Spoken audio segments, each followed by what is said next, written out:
Dear friends, could you please take your seats? We are going to start in about a minute.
Dear friends, could you please take your seats?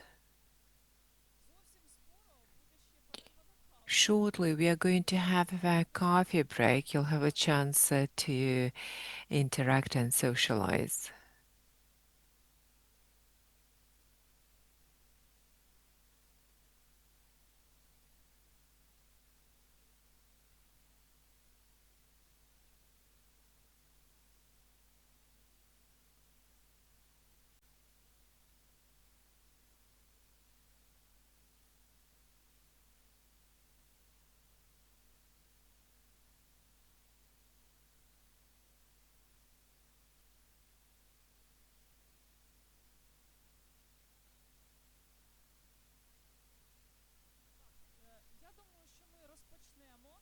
I think you can get started and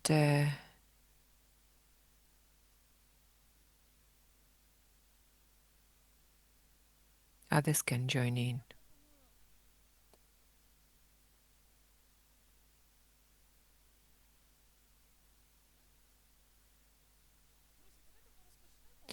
Okay, let's get started and we'll start with the things we didn't manage to discuss before the break. We started talking about education, and the best education is the one that you have fun with, and learning process require unconventional approaches very often. And we have Tatiana Staroshko, head of Center of Public Transformations called TENNET, that will tell us more about that. And she's going to tell us more about the development youth movement of Roma and educational aspects of it.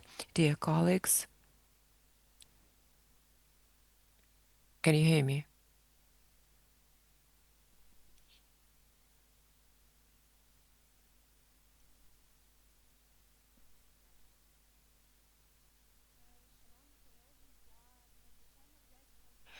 I'm very pleased and honored to have been invited for this event. Happy to be engaged in this dialogue and happy to be part of a team made of the people that inspire and people that you can learn from. since these professionals have been there for decades. They were trendsetters and initiators of wonderful ideas, and it's very important for me to be among people that are our allies that are working for the same cause with different methods and in different formats.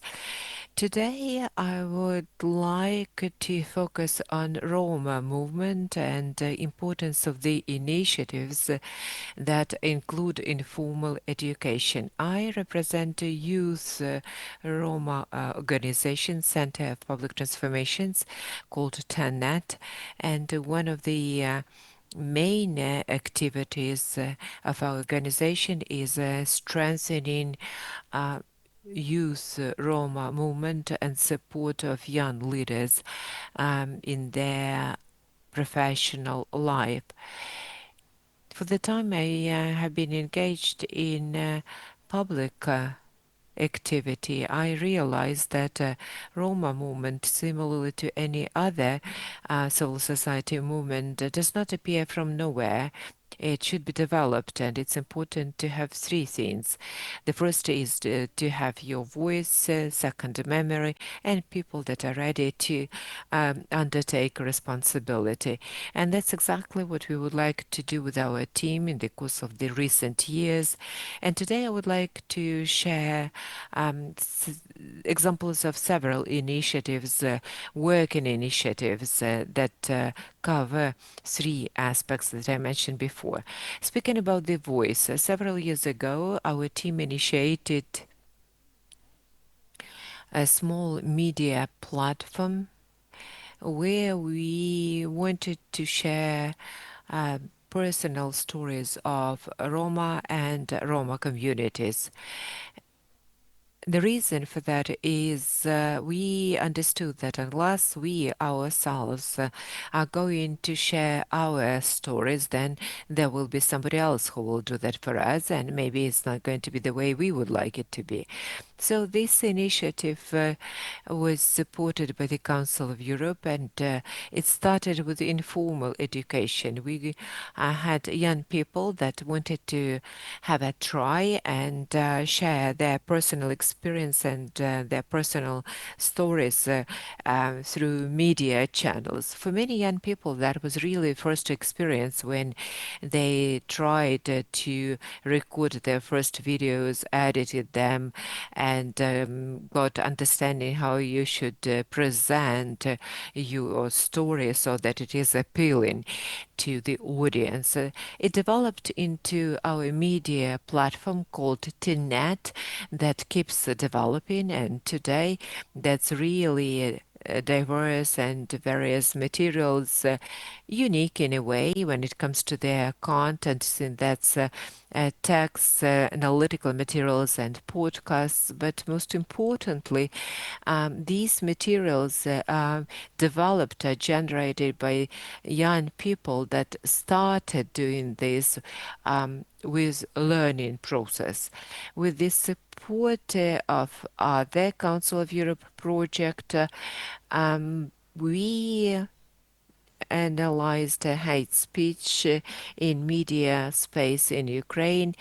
And on the basis of that, we developed the guidebook to help us to respond to that, to develop our counter arguments, and basically that's the advice for us what to do when we see hate speech online.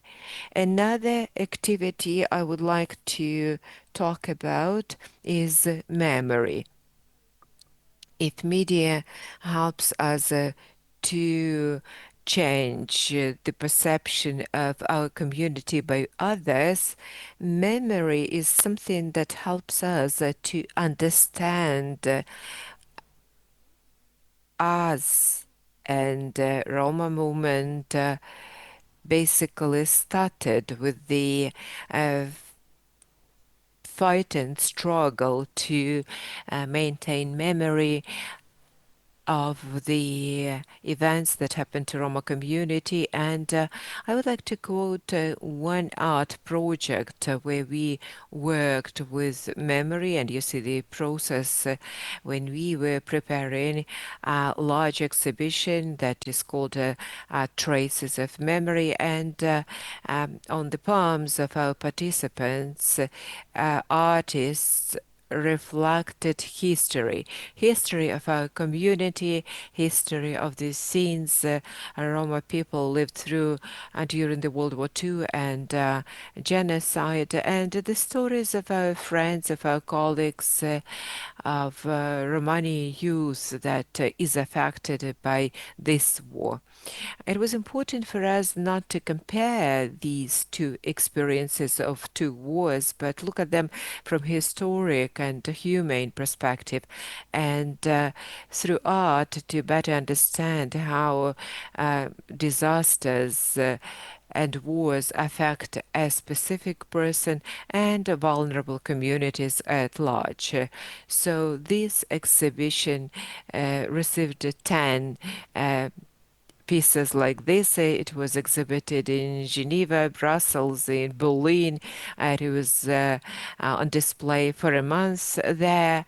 And these initiatives appeared as research first, and then it developed in the art project, and it serves as a tool of advocacy. Through and with the help of this exhibition, we can talk about the long-standing challenges Roma community has been facing since the World War II, and the new challenges that Roma are facing um, due to relocation and due to the ongoing war.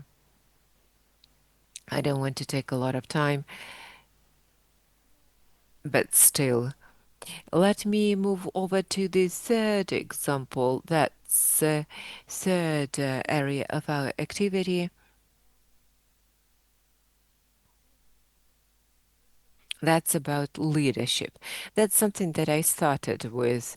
In 2023, our organization conducted a comprehensive research of the Roma youth movement and Roma youth. We looked at the way the war affected and affects young Roma people and Roma youth that is willing to get engaged in civil movement and become leaders of youth movement.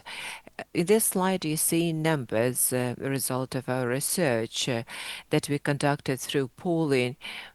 80% of young Roma were forced to leave their homes, 65% lost access to high quality education, and 70% of youth initiatives or Roma youth organizations are currently short of stable funding and therefore don't have an opportunity to develop their um, sustainable work. But we do have Roma leaders, and what the community is facing in the moment is that's lack of leaders that would help shaping young generation and would strengthen our civic movement. Therefore, several years ago, three organizations and a number of young activists, men and women, initiated establishing coalition of Roma youth that slowly, not as quickly as we wanted, keeps developing and working. And it's not just one other organization that was created to tick the box, but rather that's an association of people that works with everyday challenges that Roma people are facing in their life in project management. We share our experience. We develop our cooperation on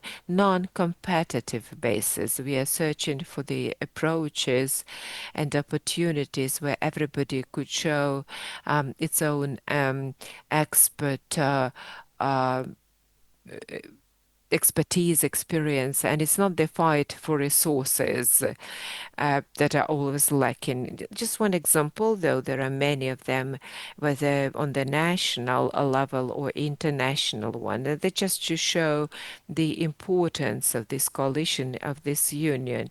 Thanks to the participation in defense of our coalition, young people that had to flee abroad. In this instance, we are talking about Germany. That's young people that are located in Potsdam, near Berlin, and they set up their own Roma youth organization last year that unites Roma people that are currently living in Germany, and they keep living and working there. And all of this wouldn't be there unless they were part of our informal education events, unless they had all this contacts and possibilities to develop the movement. They started here in other countries where they are living at the moment. So as I was saying at the moment, Roma youth movement doesn't appear from nowhere. It keeps developing thanks to initiatives and stories and work of every person.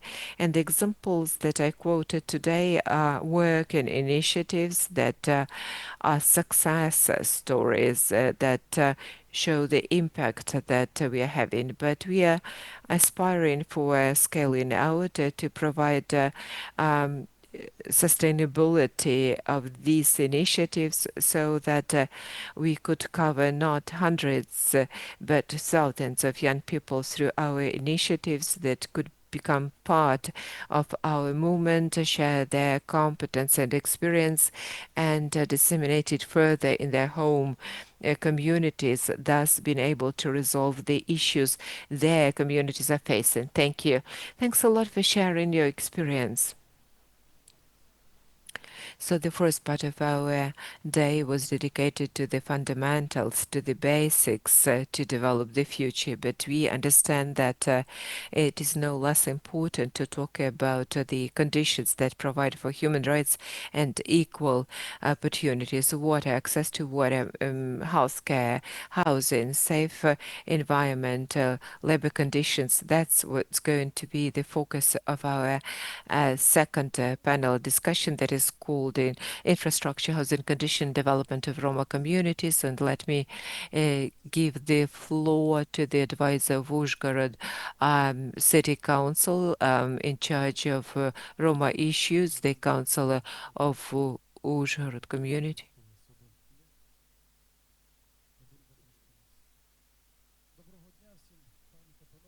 The floor is yours. Good morning, dear friends.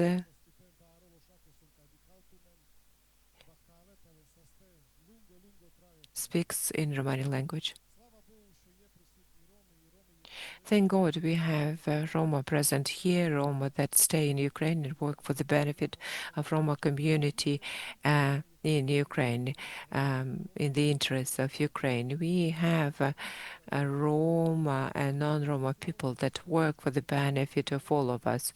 I'm going to make a short presentation to cover our work. Honestly speaking, I would like to start with the latest meeting with the head of the military administration, where we said that it's very important to have authorities as the main partner for Roma communities. It was rightly pointed today that the project is to be long term. If you want to have a long lasting, successful project, we need to have a good, reliable project. And the main partner today is authorities represented by administration. And thanks to their support, we can work better and our life is easier. Therefore, we can do a lot more useful people for Roma community. Honestly speaking, since 2022, we've seen lots of instances where without our local authorities' support, we wouldn't be able to overcome the issues we faced then.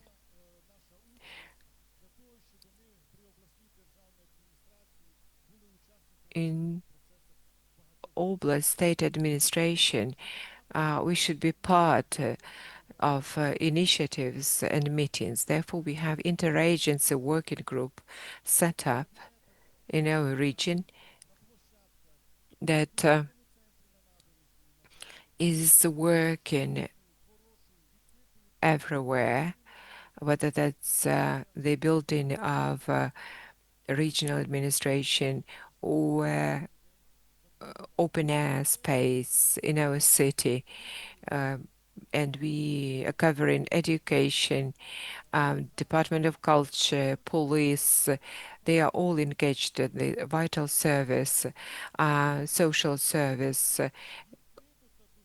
different state institutions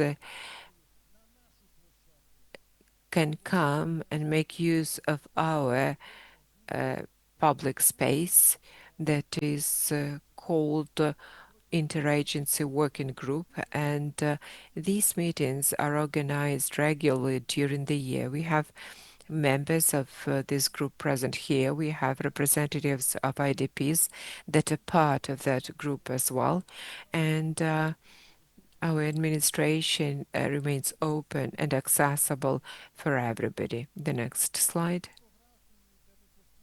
These are the pictures of the meetings.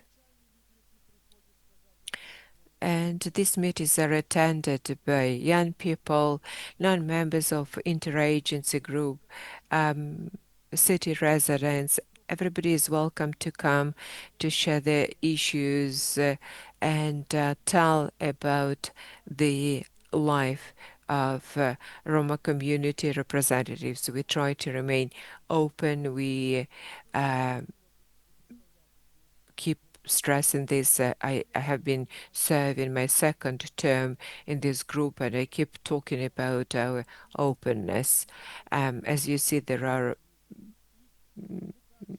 military residents, Mukachevo, Vinohradov, Berehovo, representatives of different settlements participate in these working group meetings. These are our partners, that's Coordinating Council, that exists at Uzhgorod City Council. We made a huge step forward. We had a break in our work, but then we resumed the work of Roma Coordinating Council at Uzhhorod City Council. And we do not just continue our work, we initiate lots of different things. And in Mukachev City Council, uh, where today they launched Roma Coordinating Council there, thanks to our support. We have advisors of local communities and advisors to um, city mayors that exist thanks to our initiatives. So we are honored to be partners of Oblast Authority, and our main partner is Albert Birchak, and we appreciate your support and cooperation. Maria Menchel, thank you for your ongoing effort to create various opportunities for us within the framework of their projects. And we are becoming part of that. It's not just lectures, it's just Romas that talk to each other, that deliver lectures in Romani language, in Roma traditions. And I think Roma understand me. It's very important for all of us to do everything for Roma, with Roma being part of it. So we have to do everything for Roma and together with Roma. That's an example of our covering the entire region. Hust, Mukachev, Varsava, David Bohar is present here. He is another advisor and member of our interagency group. He is a leader and Chirikli organization mediator. And the meetings that we have are organized in the manner that is accessible, so that local leaders are engaged in it. We provide the entire package of the documents for them, for the local leaders to be able to set up Roma Council on a local level, because it's very important to have a Roma advisor in the local communities. These are ongoing meetings that we have with law enforcement agencies. You know that not everything is that simple and easy, but Tatiana Sherban, who is present here, I don't know how she manages all of this, but she does everything for us to talk directly to law enforcement agencies. Sometimes it's very difficult.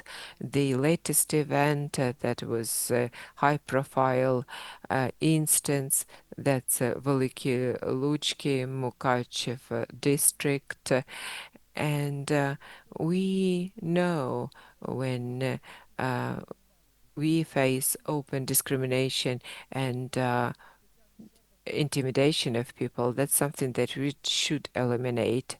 And therefore, this cooperation that Tatiana Sherban is supporting is very important for us. Without police, without law enforcement agencies in cooperation with them, without discussing what they are doing and what they are doing wrong in Roma community, is impossible or difficult to build a successful dialogue. That's the meetings at the university. We have Roma studies there. We have Lina Navrotska present here. We organized an international conference in this building. Unfortunately, it happened only once, but we are doing something to this end. That's about access to drinking water.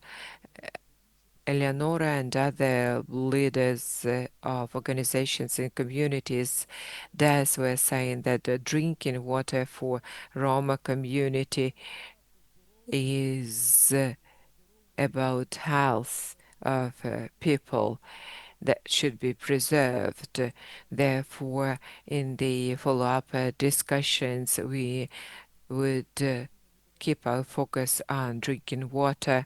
Here is some numbers that we are going to share with the organizations that remain open for cooperation. We want to make sure that people have access to drinking water. This is memorial. So this is a design, the way we see it. So it's not going to be exactly like this, but in Luzhansk, the number 80. So we have already prepared a place. Maybe it's going to be slightly smaller. And I want to be a Roma flag there and Ukrainian flag. Ukraine, let me emphasize that. So the people who have died, who have given their lives for the freedom, for the territorial integrity, for the rights, and for the development of communities, our Roma servicemen, they should have their memorial plaques where their memory would be honored. so that we remember about them.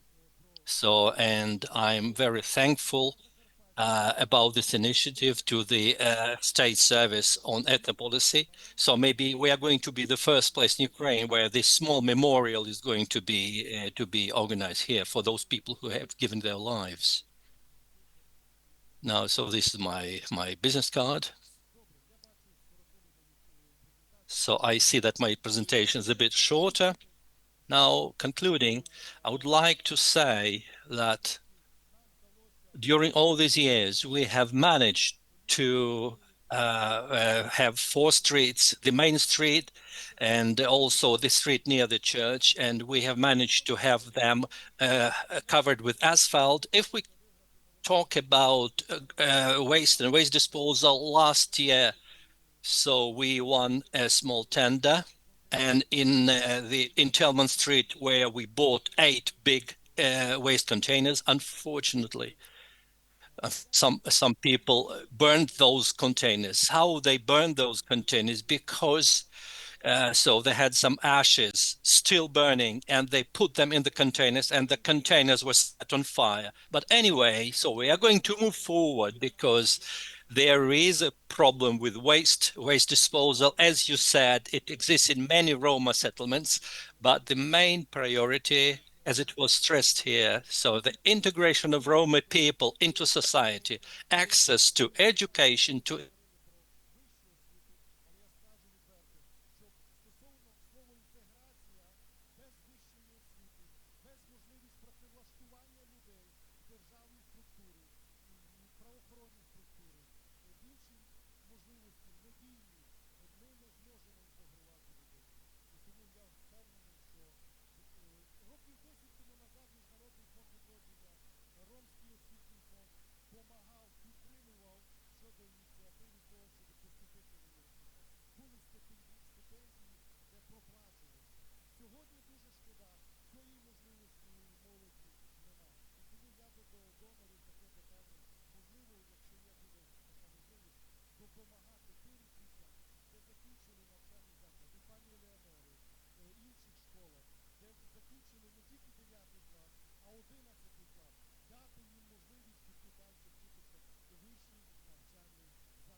I'll stop here because time is an issue. God bless all of you. Thank you, Miroslav. It's very important for us to start the session with our international partners on time. So we have a limit of 5 minutes for every speaker. The request for floor. Sorry, I must be leaving shortly, so I would like to take a minute of your time. Let me start by thanking Das for organizing this high-level forum. I hope that it will um, be organized every year, and we'll have international partners sitting with us at this table so that Transcarpathian Roma are integrated. Let me just talk about the importance of our partners. Let me thank our partners and for their engagement in the integration programs for Roma communities. Yesterday, you've seen Integration Center that was set up in Gymnasium Okra Roma, and I am sure that we'll see significant progress there.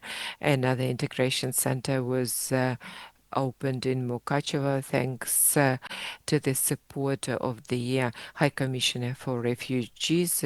I appreciate UNICEF office in Ukraine for their programs that cover education, social support, WASH component, youth movement, very different areas that uh, show progress at the moment. But these are just the first steps to have Roma integrated in Ukrainian society. I'm sure that we'll see positive results.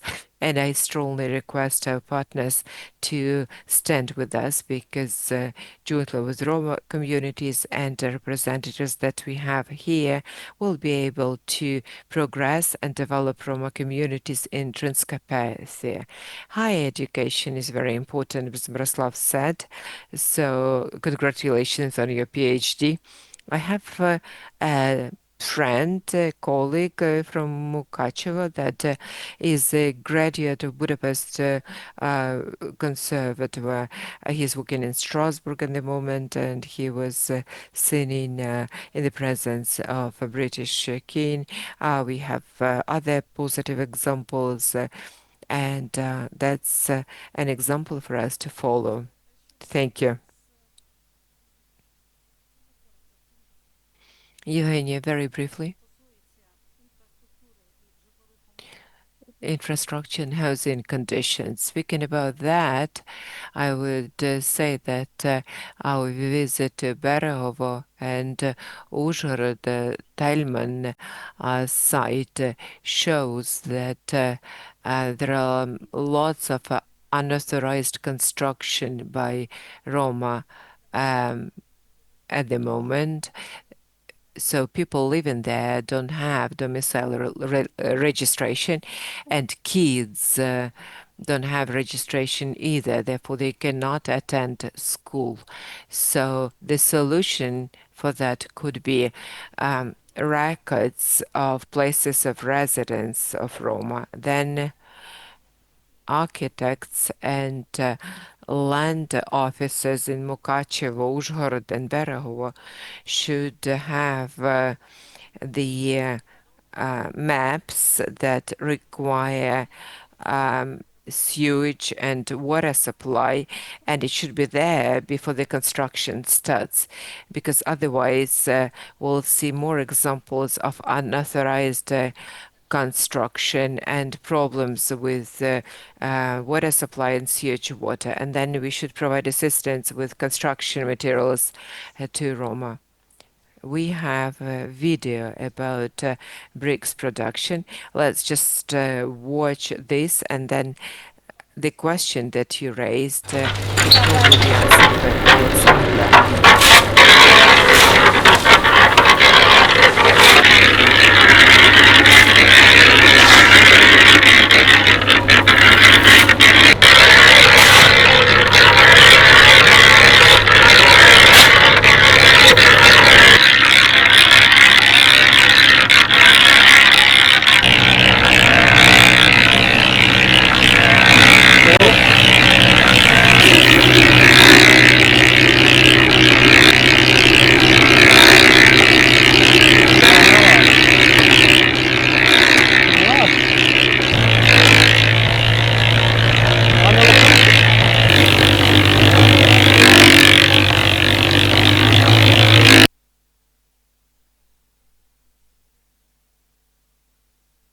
That's an example of the initiatives that Roma communities have, and these are the initiatives that require support.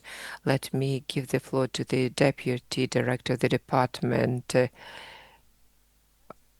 of Strategic Communications, Nationalities and Religions of Zakarpattia Regional State Administration, Alexander Lach. I'll try to be really brief.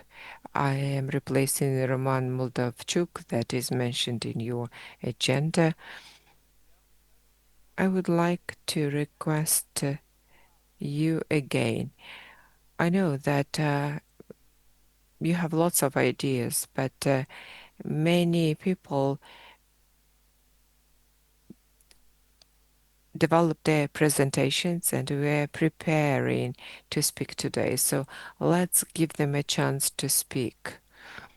As to the video material that we've just seen, as I said at the beginning, we want to uh, show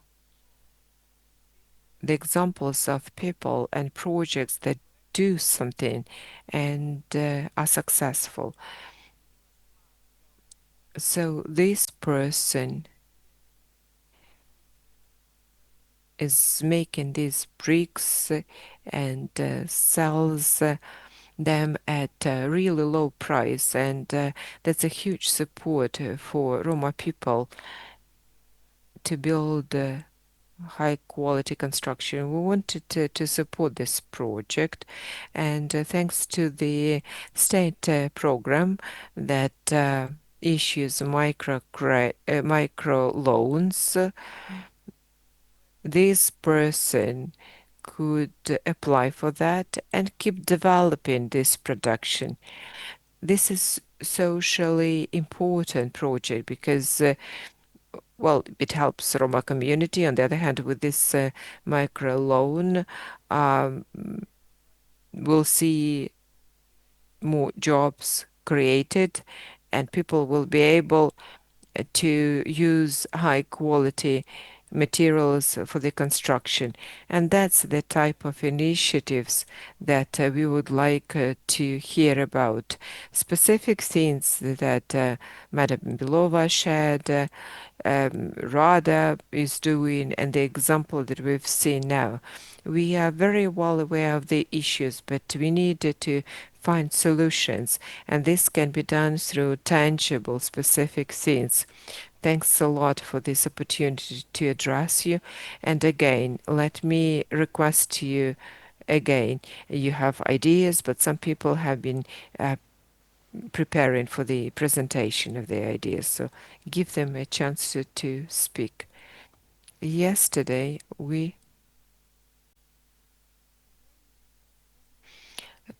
went to Mukachevo and we met with people that live in the boiler room. Let's listen to the representative that is in charge of the shelter that could tell us more about shelters that could provide for dignified place of living. That's Ivan Jonas, advisor to Mukachevo City Mayor on the rights of person belonging to Roma national minority. Good afternoon. Thanks a lot for this opportunity. I'm really pleased that today's forum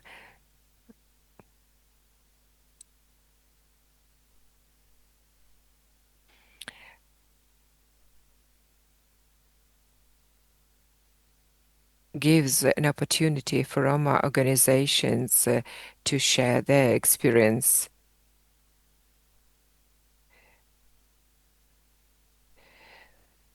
Let me talk from my heart. There are many organizations that want to work with Roma communities. In Transcarpathia, we have lots of Roma communities, and it's interesting for them to work with us here. But it's not an easy task. It's not an easy thing. Working with Roma doesn't mean that you should talk about poverty, waste, illiterate people, etc. Working with Roma means that you needed to work with love and to find approach to that. Uh, we had a bishop speaking here, and he said that church started its mission 26 years ago.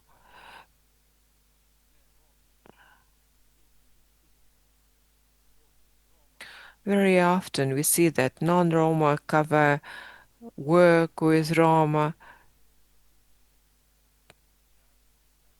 It could be something small, but they could blow it out of perspective and exaggerate the results, and it is hurting for us, those people who were born here, who live here, and work here.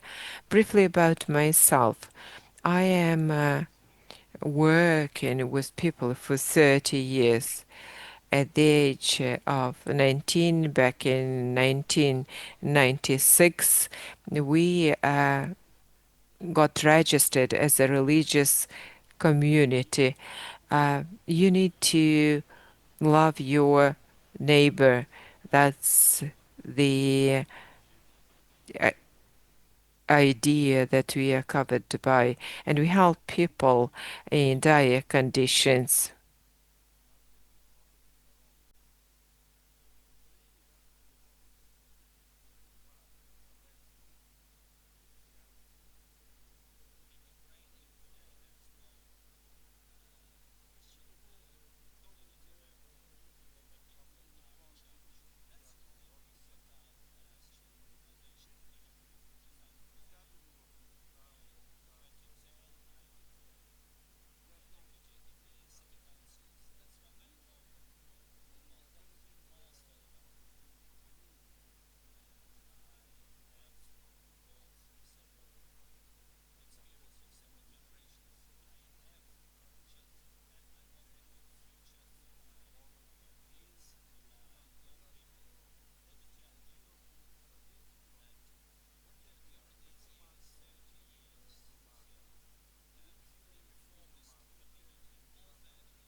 Тут 9,5. 9,5. Фу, подожди. Ну.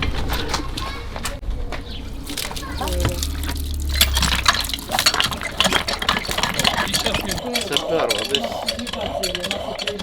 більше як місяць вже, не?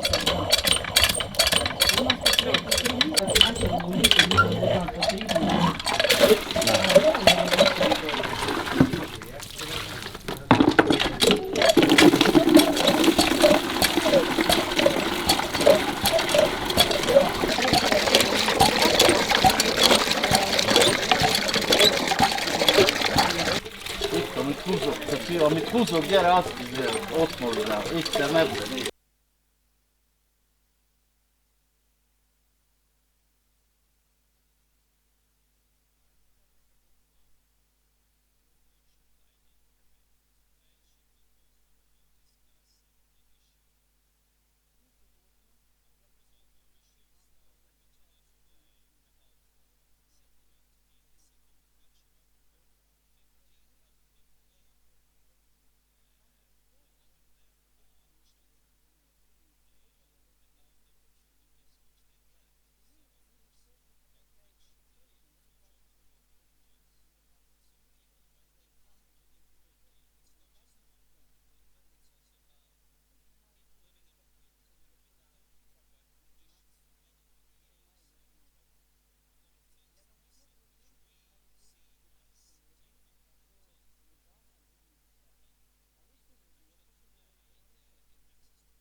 And Roma women so will have employment. The family will have a permanent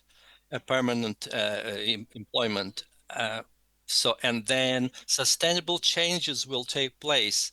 A child cannot go to school if it's hungry, and hot meals at school or in the kindergarten can be the only healthy meal during the day. That's why we want to provide hot meals to children who attend schools or kindergartens. We also see another critical issue. In the settlement, there are some families who have no chance to cook hot meals. Some families have no conditions, Some have no food stuff at all to do it. That's why we want to organize cooking hot meals in the settlements for the most vulnerable families. For them, it's not just a plate of soup. It's a chance to stay healthy, a chance to have healthy children, a chance to attend school tomorrow.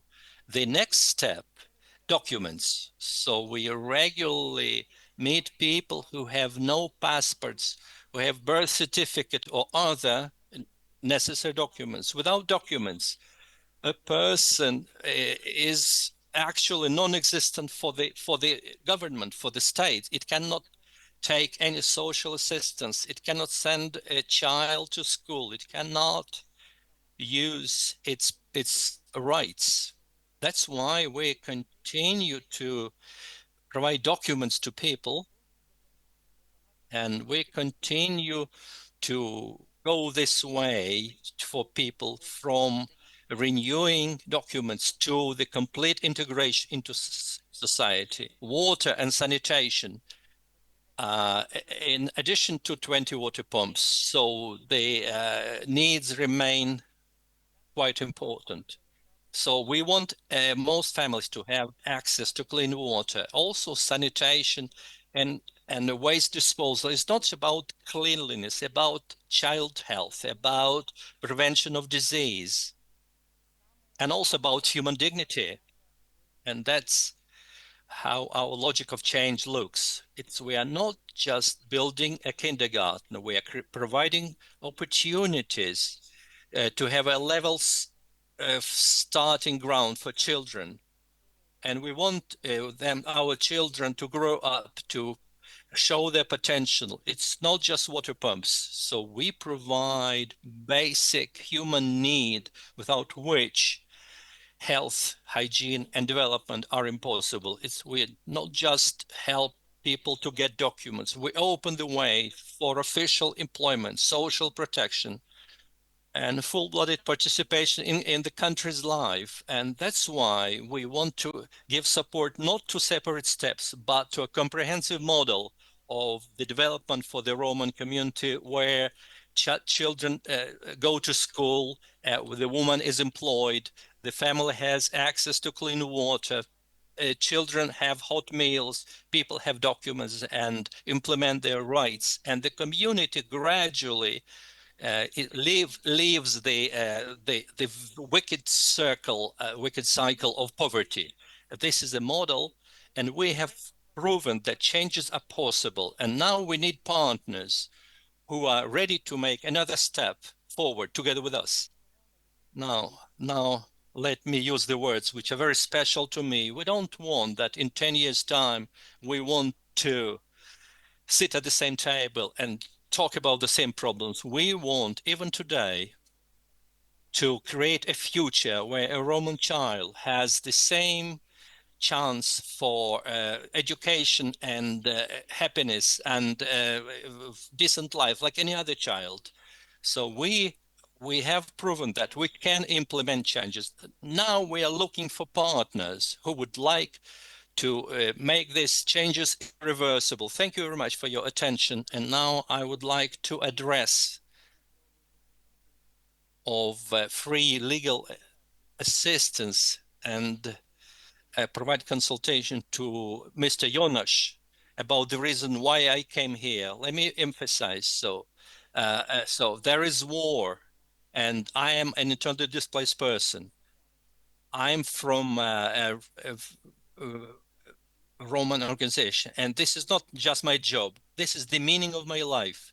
Because we as Roma, we don't have equal rights and opportunities, even though, so we were born in this country and we are now fighting for this. And this is our internal strife.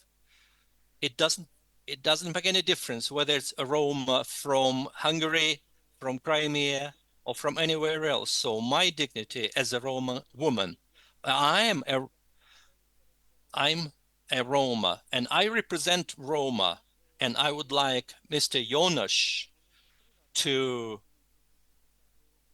because Jonas said that he has emphasized 3 times that he has represented since 2010 the interests of Roma and represents the interests of Roma, but from 2022. So I have seen that there is a local councillor from Roma and so many organizations, but at the same to live under such conditions. So this is a very, very deep impression for me. So I would like to thank the organizers and then the Cheliki Foundation to be a mediator here.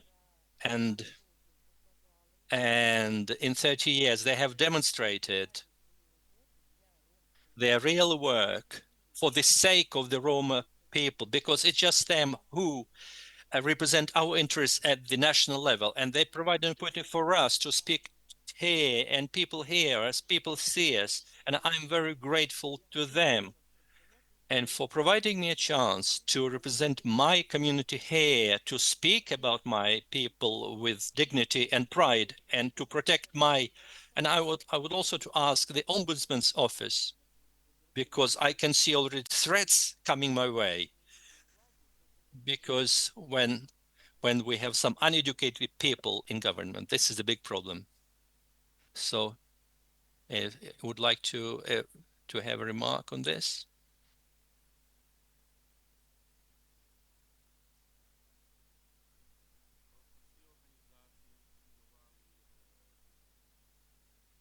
All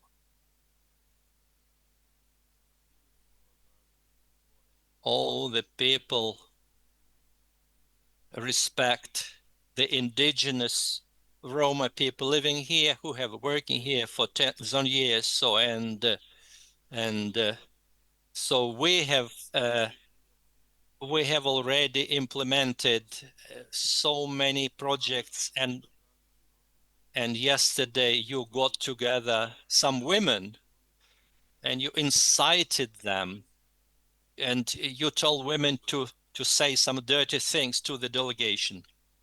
And this is shame. This is shameful.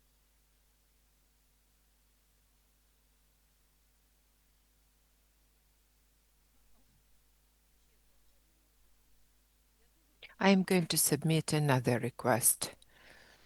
I would kindly request representatives of the Ombudsman Office to consider this, because as an activist of Roma organization, I would like to make sure that representatives of Roma organizations would feel responsible and accountable for their actions, because they represent Roma at the local level, so they should be criminally liable.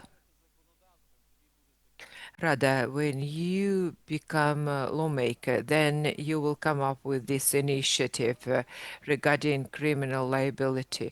My request to you, could you please stop turning this into squabble? Dear colleagues, today's event is very important. That's the event of high level. We are all Roma. Let's respect each other, please. I appreciate organizing this event. I appreciate having respectable, reputable people present at this event, representatives of the international organizations that have found time to come and participate in this event. We are here to find solutions to real challenges of Roma community as to other scenes, and I am appealing to all Roma representatives of Transcarpathian region. We could meet at a different event. Let's establish interagency working group. I will invite all of you and we'll discuss some other issues there and then. Thanks a lot for your understanding, and let's continue in a positive spirit to discuss our issues, and we shouldn't discuss personal issues, but rather the issues of those people that we saw yesterday. So let's work together, let's find solutions. and let's change our life for better. Thank you. Let's talk about art. Development of the community is not about buildings, is not about water sewage. That's the space where people can show their talents. And yesterday we had this opportunity. So, Tveri Yonisha, the floor is yours. Thank you. Thanks a lot for the invitation. Thanks a lot for the opportunity to tell you more about what we are doing.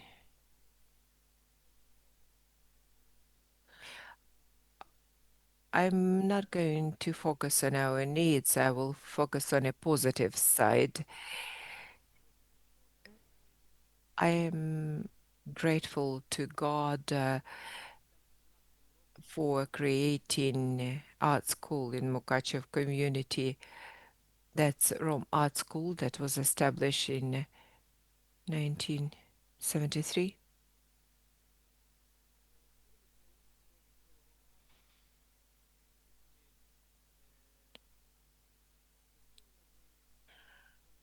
We are successfully working for more than 9 years. What was the idea behind it? Why did I set up this school? The idea was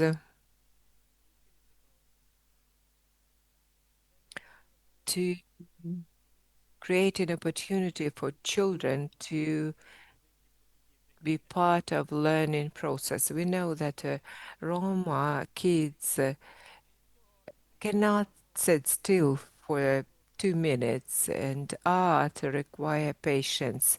And thanks to the patience that children develop, they remain part of a learning process for a long time. We had several exhibitions. We are working with UNHCR.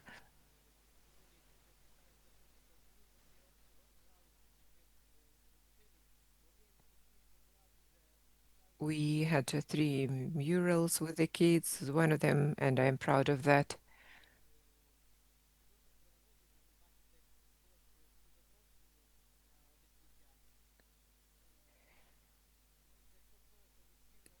We invited many guests for the opening.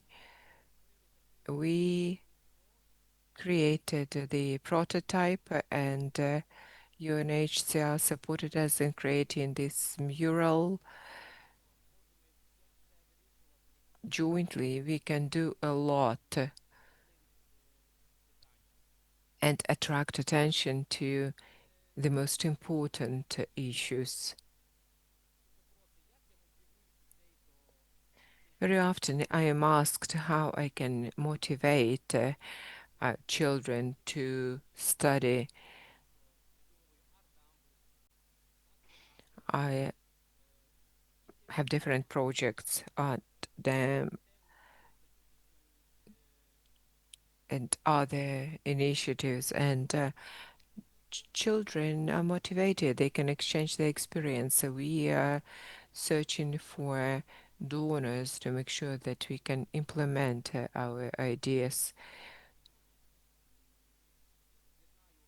And through art, unite schools, not only Roma kids, but Ukrainian kids, IDPs, and children of war veterans are part of my projects. This year, we are going to have art dam as well. Last year, UNHCR supported us on this. This year, we are going to have art dam as well. That's an art therapy. It has positive and negative sides to it.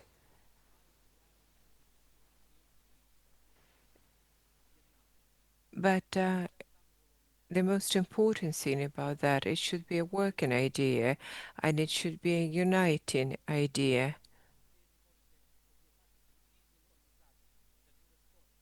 And it's sad that different organizations cannot find a common language. Just an example, Angelica came to a settlement and we are trying to get united. We need to work on our projects jointly. I don't know how that's going to develop in the future, but hopefully we will be able to avoid negative aspects, or we'll be successful when we work all together. You see different humanitarian programs. We have art therapy for children, and that's important to have this for the children to understand the importance of education. Um, 2 years in a row, we have Romani Voice project against discrimination and engaging in education. Sakura Art, that's another project that we had in Mukachevo. It has been there for 2 years. NECA exhibition supported by UNHCR. And apropos water supply, we live in the 21st century. I grew up in Roma community. We have a water supply there, and in 2021, thanks to Renaissance um, Foundation, we received the grant and we had water supply there. But wells are better.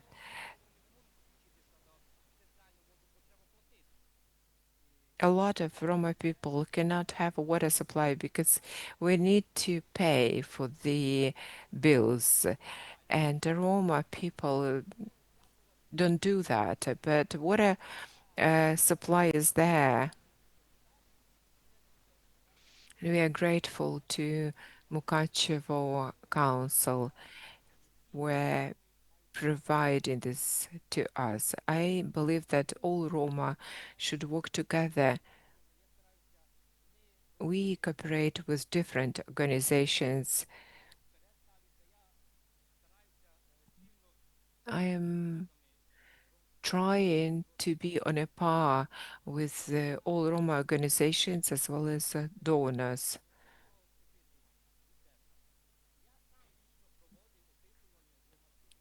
We organized a survey in Roma camp. I was involved in that as well. We did that in Hungarian. It's me talking to people in this picture. We wanted to do that to make sure that everybody understands what it is all about. Uh, Sometimes people don't speak Hungarian and they try to organize surveys, but then people don't understand them because the question is asked in Ukrainian. Then sometimes Roma do not understand them. Art Dam, that's the picture, and that's Stoller art. In 2023, or in 2021, we had a Carpenter project supported by Renaissance Foundation. We stopped our work because of the war and because of the blackouts. With the support of Switzerland, we updated our equipment, resumed our work, and expanded. And now we have a job center, business trainers involved. So we're working as a team, and we want to make sure that it's not only Roma, but IDPs and war veterans are involved. So we organized a competition and selected participants that learned to become carpenters for 3 months already.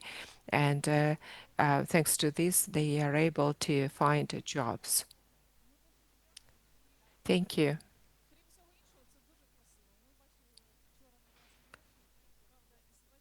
We saw the results of your work yesterday. It's wonderful. It was wonderful to see eyes of the children that go to your school. Olena Fyodor, board member of the NGO Roma Council of Ukraine, is the next to speak, and she's going to identify the issues that require state policy solutions.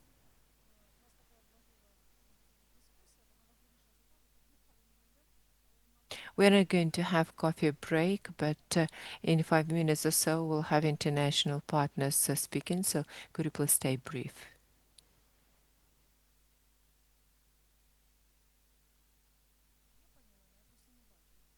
Is Elena here?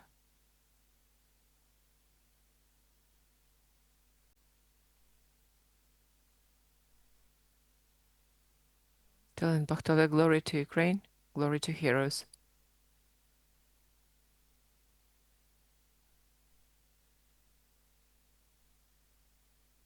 Since we started talking about art, let me continue on this speaks in Romani.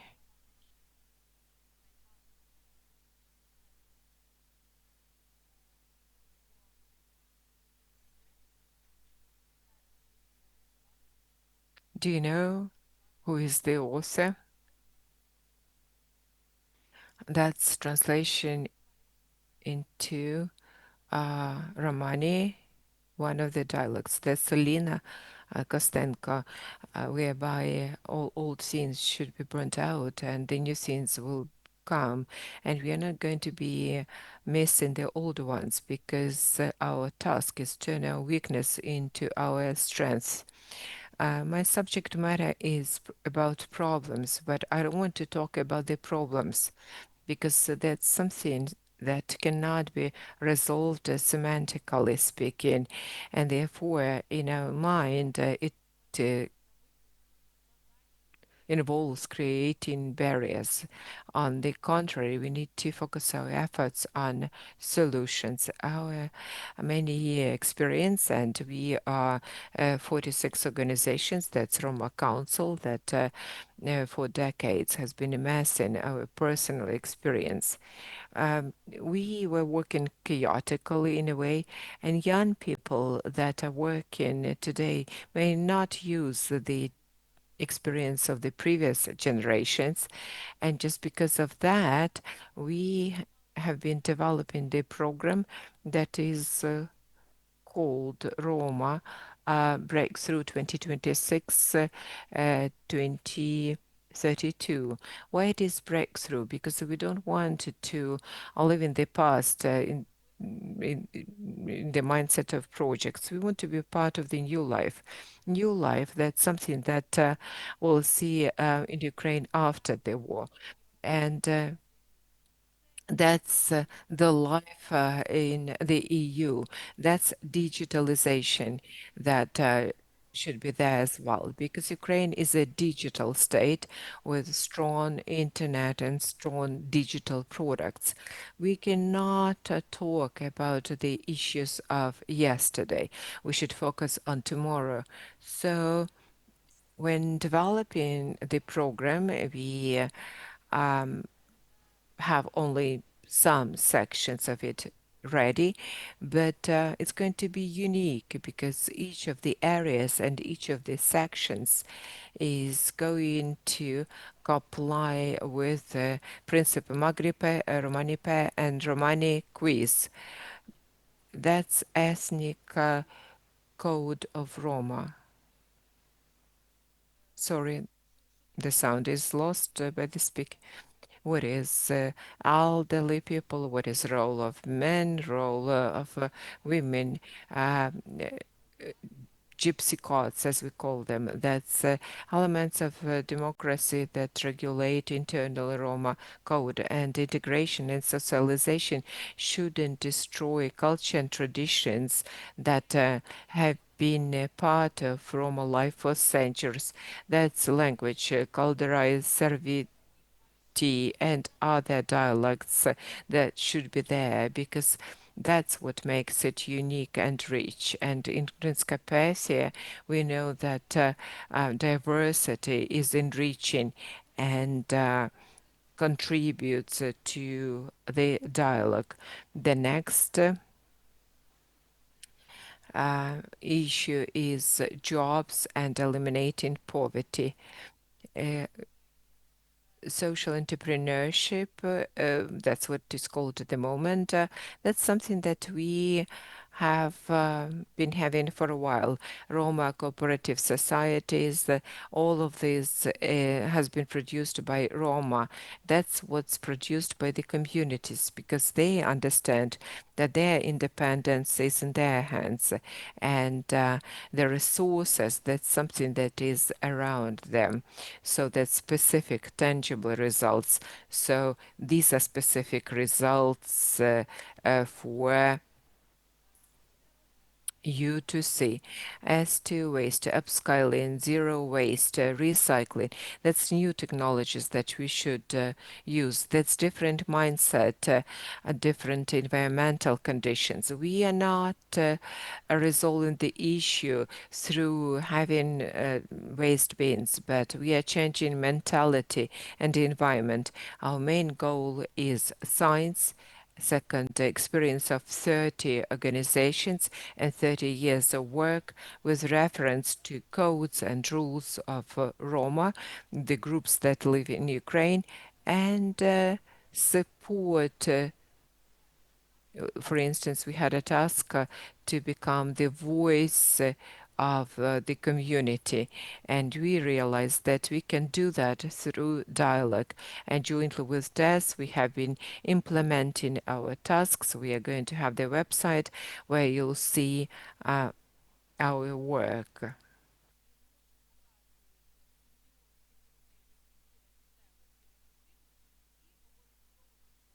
So these are the steps which show that so we should preserve the code of honor of Roma.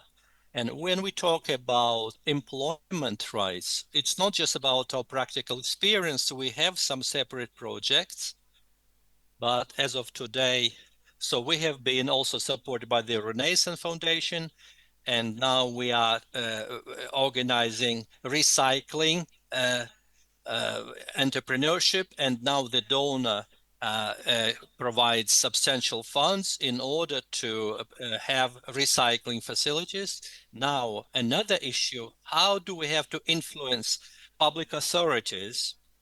So before each new activity, we have monitoring of best practices. My colleague will make a short reference to this, how success only comes when we have the will of the Roma people themselves. There's also understanding that the state should rely on its citizens. The people who remain within Ukraine are really very strong people, so we can rely on them. And what we want, so we are already quite a powerful force, in spite of the fact there are various ethnic groups, but this is a bridge which between public authorities and between the community we are moving towards, that the European Union. And I don't want the Roma people to face the situation which Ukrainians are facing in Poland, for example, when there is a lack of dialogue, when so there are misunderstandings. And that's why, so our mission is to provide common understanding and to enter the European Union not as beggars, but not as full-fledged members of the society. My name is Janina, and very shortly, so this is the research of the access of Roma to employment. And so what we have found, so we have had nationwide research in 21 and 25. There's one common dynamics, and the context of Roma with employments dropped from 21% to 4%. And in 2024, 96% of Roma never approached the employment services because they thought that it was not accessible to them. And we had the research in the Cherkasy regional office. And for example, so in Cherkasy region, there was never a seminar on the work with the Roma communities about their cultural integration. And also, so other employment services didn't have any training courses on fighting discrimination with Roma. The problem is not that the state doesn't do anything. The problem lies, for example, in Cherkasy Regional Employment Center. We have had dozens of various events. And this campaign were meant for 2 million people for non-discrimination. But the problem is that none of these activities was not targeted towards the specifically Roma communities. What we suggest as a solution. So we have an operational action plan for 25-26. So there is an objective which is about the employment of Roma people. It's not about creating something new, but about using what we already have. And we should have also in the action plan in the regional administration. So there should be training courses for employment centers about non-discrimination according to the recommendation of the Council of Europe dated 2001. And also we are ready to share our legal experience. So whoever is interested, please address us. I want to thank all those who provide research in this. And also, I would like to thank the Roma communities and for sharing their opinions. Now, I would like to say that towards the donors, the public authorities, donors.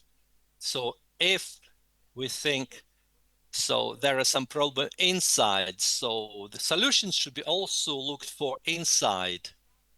So maybe we have lost the chain or some links in the chain, but thanks to this particular meeting where we can hear different opinions, so we also see the donors look at us, and if we demonstrate our internal potential, so the donor will share a potential. Glory to Ukraine.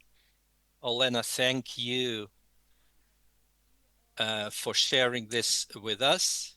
So we have heard and we have seen different approaches which are working. So we understand that we were born out of partnerships of public authorities, communities, local NGOs, and our international partners. Now we are coming to our latest panel, international mechanism of support and partnership.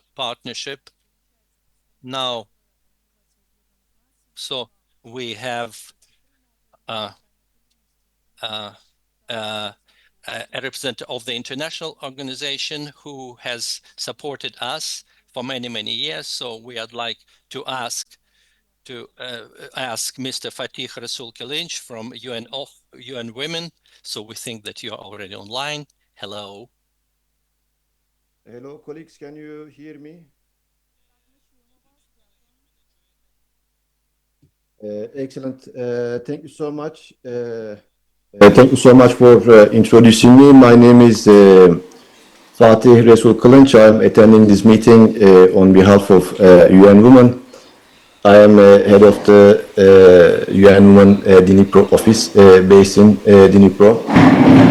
I'd like to first of all state that it's really great honor to receive this invitation and join you today on behalf of UN Women, and it's also great to see so many familiar faces in the room. I wish I was there physically with you, but because of the circumstances I had to join online.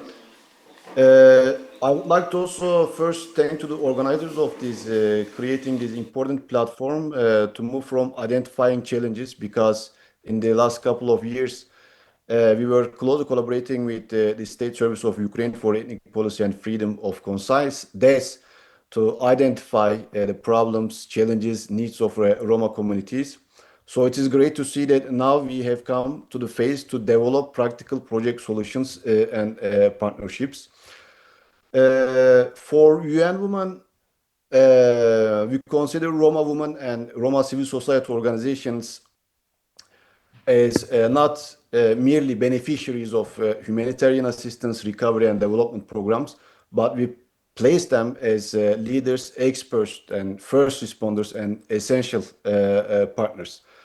For us as a UN Women, a meaningful partnership that we have fostered in the last 4 years since the full scale of invasion has three essential dimensions. I can say the first one is access to resources, participation in decision making, and support for Roma women's leadership. And towards these dimensions, UN Women is supporting Roma communities, as I mentioned, since the full-scale invasion against Ukraine. So I would like to speak on the direct funding first. Since 2022, through a Women, Peace and Humanitarian Fund, which is administered by UN Women in Ukraine, has provided direct institutional and programmatic support to in total six Roma organizations in Ukraine, including Romana Kam, Romana Zbora, Erson City Association of Association, Blaho, Voice of Romney, and Center for Social Transformation. And the total amount that we, as UN Women, have provided direct funding has reached more than $1.3 million. And of course, with the available resources that we have as UN Women, we would like to increase the amount of direct funding to Roma organizations as much as possible. And what did Roma organizations do when they received this funding? They did amazing things, amazing work. They have delivered humanitarian assistance. They have delivered community-based support in different regions, including Zakarpattia, Kherson, and Odessa regions. So for UN Women, this experience demonstrates, I think, an important point for us as a UN agency, which is Roma organizations are willing and able to meet strict compliance requirements. They want to undergo capacity assessments and audits and manage funding responsibly and deliver results. Yes, I think there should be a separate set of discussion on the compliance requirements, because sometimes the funding that are channeled through international donors have very strict compliance requirements, which at the end of the day sideline grassroots Roma organizations. But even with the strict requirements, that was a very clear demonstration by Roma organization towards us that they are able to deliver the funding that they received for improving the lives of Roma communities. And UN Women, in addition to the direct funding, of course, provided tailored capacity development support.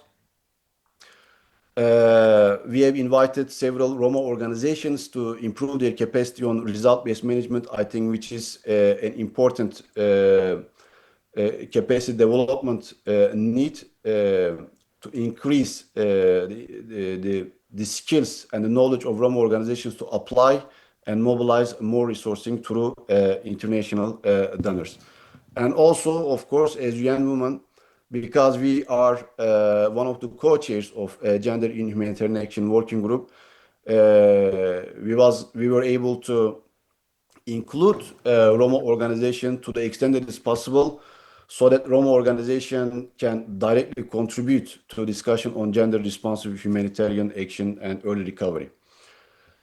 Second thing, I think for UN Women, and also it could be a message to international donors that we need to support the voice, visibility, and leadership of Roma women.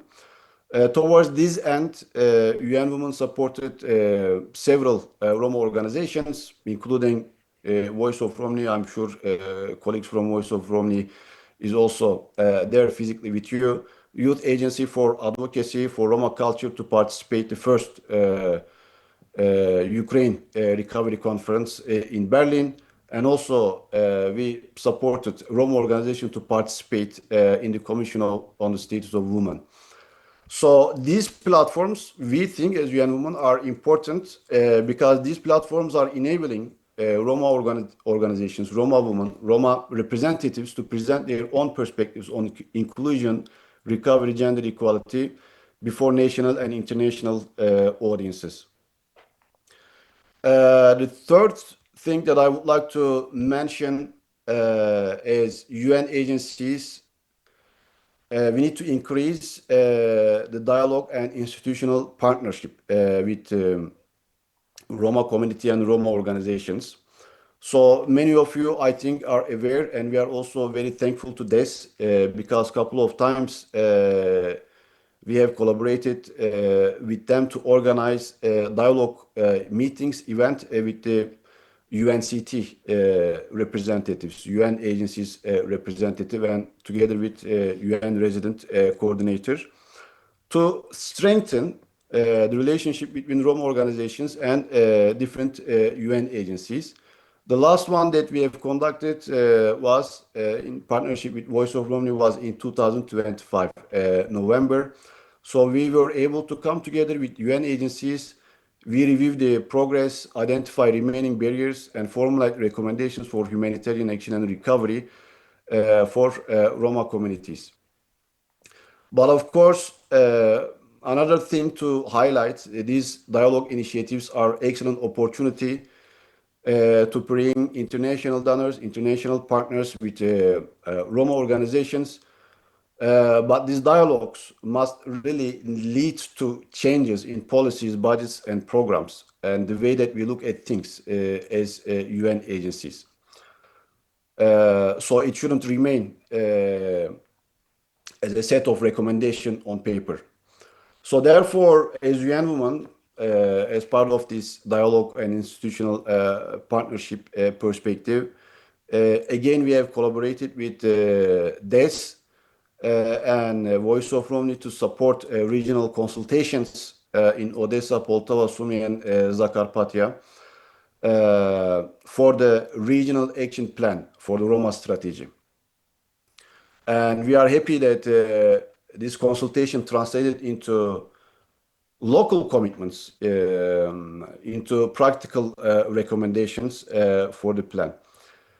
And what we have seen out of this consultation that Roma communities are very diverse and a single approach cannot respond to every regional context because there are different regional dynamics and each region requires a customized approach to include Roma organizations and also to meet the needs of Roma communities. I would like to say, because we have been working with Roma organizations for a long time, but time and again, a couple of things are emerging as gaps. For example, the Roma organization continue to report limited access to direct humanitarian funding, which is, I think, the case. Insufficient participation in humanitarian coordination and lack of systemic data on humanitarian assistance to Roma women and Roma communities. And sometimes, of course, we are also hearing from our partners, Roma organizations, that local Roma organizations are sometimes expected to provide access to communities and undertake outreach without receiving equal share of project resources. So I would like to, because the project proposals are discussed here, project ideas are discussed here today. So I think at the end of the day, we need to ask couple of questions when we are developing these ideas, projects, as international donors. First one is, were Roma communities involved in designing the proposed solution? So I think this is a question that we need to ask as UN agencies. Second thing, Roma women, Roma communities have meaningful role in its leadership and implementation. And the third one, is there a meaningful mechanism through which Roma communities can monitor the progress and hold institutions, including the UN agencies, accountable? So I would like to conclude my speech here. UN Women stands ready to continue working with Roma women, Roma civil society organizations, state institutions, local authorities, and also UN system in Ukraine to ensure that Roma women, especially, and Roma people are not left at the margins of humanitarian response and recovery, but are recognized as leaders and decision makers shaping Ukraine's future. Thank you so much, colleagues. So this is the end of my remarks. Thank you. Thank you for joining us today. Дякуємо, що долучилися до цієї важливої розмови, до цього діалогу. Він триває і Us today for joining our dialogue. Our dialogue is continuing, so we'll talk now that successful partnership, always a combination of international assistance and local initiative. Let me give the floor to Kapitalina Kondur, who is the project manager in the Cherokee Foundation. Dear colleagues, so good afternoon. Representatives of international public authorities, international organizations, thank you very much for inviting me. For over 30 years, the International Foundation Cherokee has been working so that Roma people in Ukraine are full-fledged citizens who have the right to take part in decision-making. But today our task is much greater. Today is Ukraine going through one most important stages of its history. So we are fighting for our freedom and independence and simultaneously moving towards the European Union. And that's why Cluster 1 is about the foundation of the international discussions with the EU. So it includes the rule of law, human rights, and also the protection of the rights of national minority. That is why the policy towards the Roma community, it's not just an issue of one minority. It's an issue of how much Ukraine is ready to implement European values in our international partners, providing assistance to us and opening the ways for our membership in the EU, but they're also waiting for results. The partners keep an eye on the way we honor our commitments to protect human rights, the rights of national minorities, and counter discrimination. Therefore, implementation of the strategy on Roma minority developed until 2030 is not just one document that's a sign of maturity of our state, but any strategy will remain the text unless the implementation of the strategy is measurable. Today we have met in Transcarpathia, where there are around 100,000 Roma people residing, where their education is better, level of discrimination is decreasing. All of this is a sign of implementation of Roma strategy and things that we need to discuss today and in the future. Therefore, today, Cherokee initiated setting up a national platform of monitoring implementation of the Roma strategy and action plan on national minorities. These are important documents to be taken into consideration to assess the progress. we need to clearly see what has been done, what remains on paper, what requires special attention. This platform is a tool of responsibility, accountability, and partnership. The best policy is the policy that is based on data rather than assumptions. During the war, we realized even more how trust is important. When Roma families had to leave their homes, it was Roma NGOs that helped people to get documents, humanitarian assistance, assisted during evacuation and temporary protection. International organizations came to Roma leaders when they were searching for the access to Roma communities, and it proves that the most effective decision is the decision when citizens develop it jointly with international organizations. A few words about people that are indispensable for the development of Roma community. That's Roma mediators that have been working in the communities for 15 years. And for many families, they were the first people that helped them to get a passport, to sign in a at school, to get social assistance, to get the appointment with the doctor, to find understanding with local authorities. The another people that provide consulting services alone. They restore trust between people and authorities. And if we would talk about sustainable solutions, then it is Roma mediators that should be supported. And it shouldn't be just a temporary project, but should become an indispensable element of state policy of integration. Reconstruction of Ukraine cannot happen without Roma communities. If it is recovery of the communities, then Roma settlements should be part of local development plans. If it is housing, then Roma families shouldn't be outside recovery programs. If you talk about education, Roma kids should have equal access to high quality education. If we talk about economic development, then mm, Roma should be able to learn, to study and set their own business, because recovery is not just about reconstruction of buildings. That's about creating the society where nobody's left behind. If the entire world is helping to rebuild Ukraine, then the country should be rebuilt for all citizens, and Roma communities should be visible in recovery policy, similarly to the way they have been seen as part of voluntary movement and support of their citizens during the war and humanitarian assistance. And that's what we talk about in the Council of Europe, EU, UN, and OSCE at the international conferences on Ukraine recovery. We want to make sure that recommendations are turned into specific decisions of Ukraine state policy.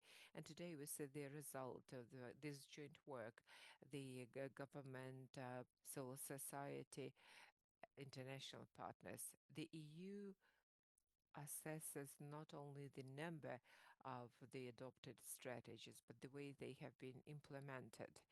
So we are not seeking any special attitude. We are talking about dignity, about implementation of laws, about responsibility, about partnership. We assure that strong Ukraine is the country where a Roma kid has equal opportunities with anybody else. Roma family has equal access to services. Roma community is part of the decision-making process, where international obligations are honored not because the EU requires to do that, but because it reflects our own values. And that's the country that we have been building, and that's what we do our best to make sure it happens. Thank you. Thank you. We would like to hear some ideas, some projects, because today we wanted to amass interesting ideas that could be turned into decisions, and we are sure that's exactly what is going to happen. And I would like Vasil Duri to continue our dialogue. That's the head of Civil Society, of the Cultural Society, Old Roma, and they are focused on the history that they want to preserve for the future generations. Vasil is not here.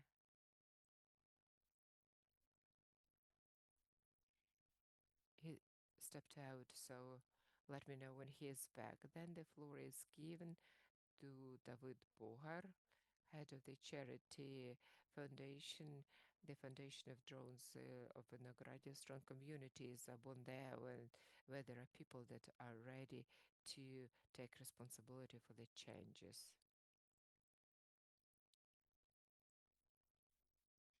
Good afternoon.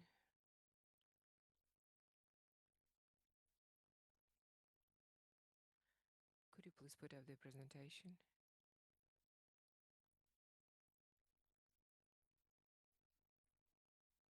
I would like you to take a look at my hometown, that's Transcarpathia, but in Transcarpathia we have a lot of different Roma. That's Vinograde.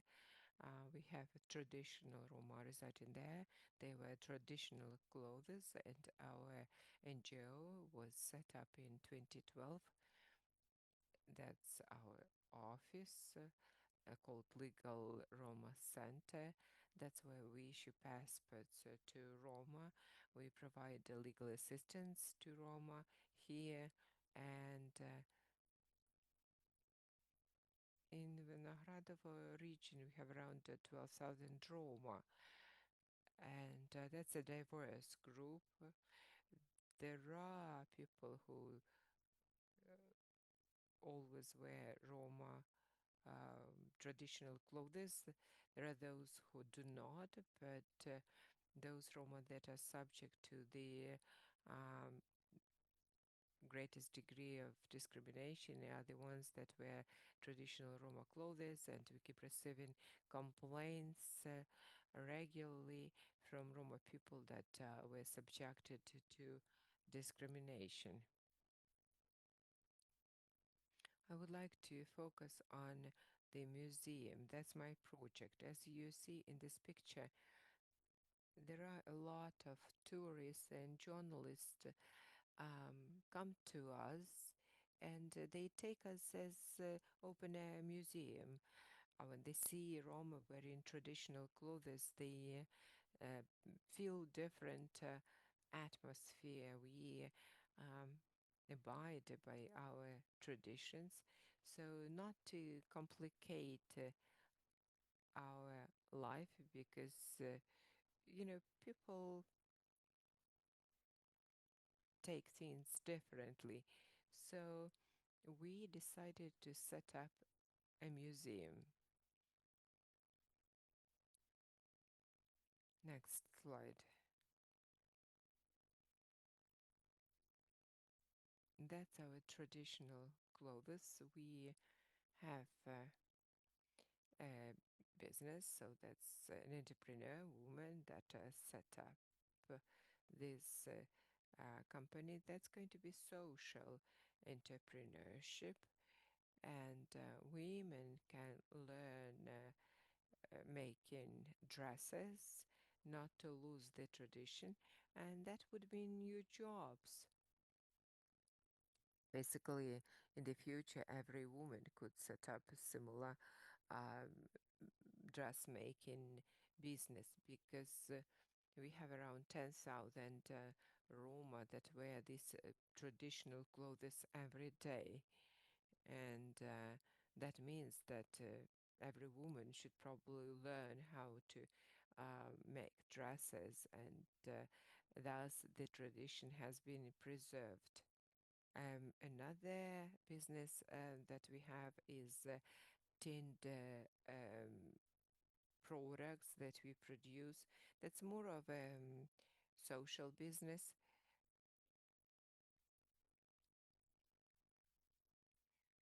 Every year we make the metal fireplaces that we produce and donate to armed forces. That's the clothes that we wear every day, and that's why we are talking about the museum, because people come to us to see these wonderful dresses.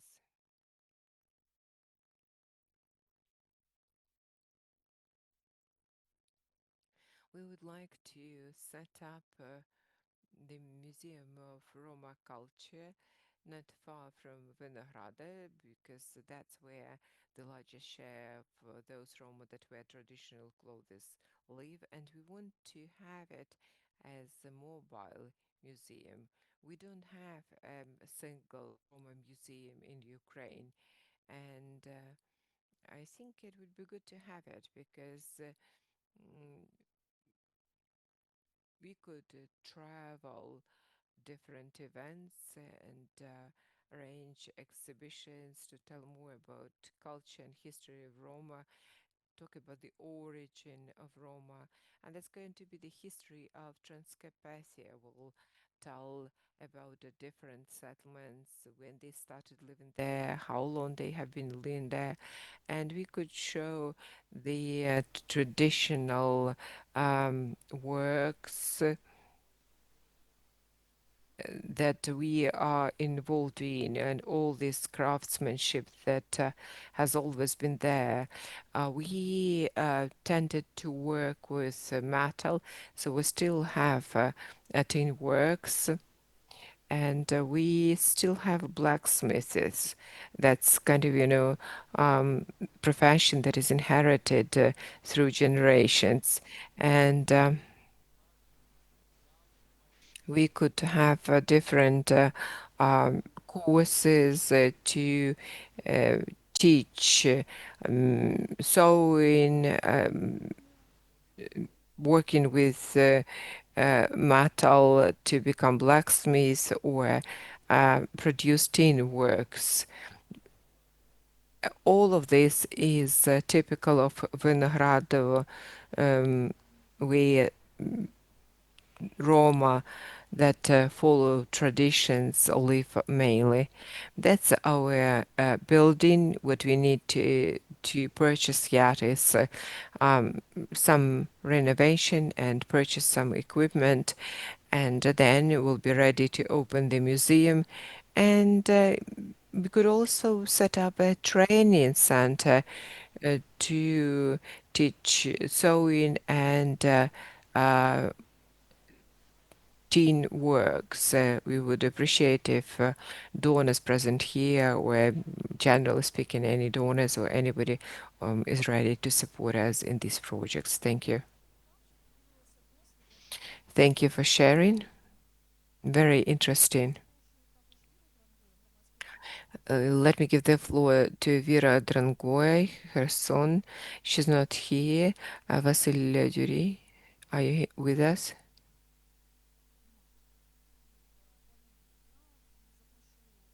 Then, Igor, the floor is yours. We are here to collect ideas and make sure that you hear each other.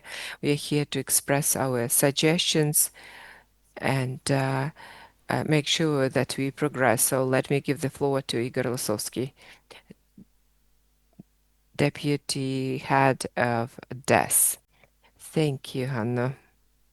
Dear friends, dear colleagues, we're about to conclude our forum. That's the final session. And talking about conclusions, it's a little bit early to speak about final conclusions. Let's call them tentative, because the work continues and will continue. And for us to be able to implement all these projects that we heard about yesterday and today, we need a lot of time, and the work will continue. We believe that it is the first forum that is focused on achieving specific results, not just organize discussions to identify some issues and potential solutions, but instead that's really practically focused forum. And that was basically the most important idea behind it.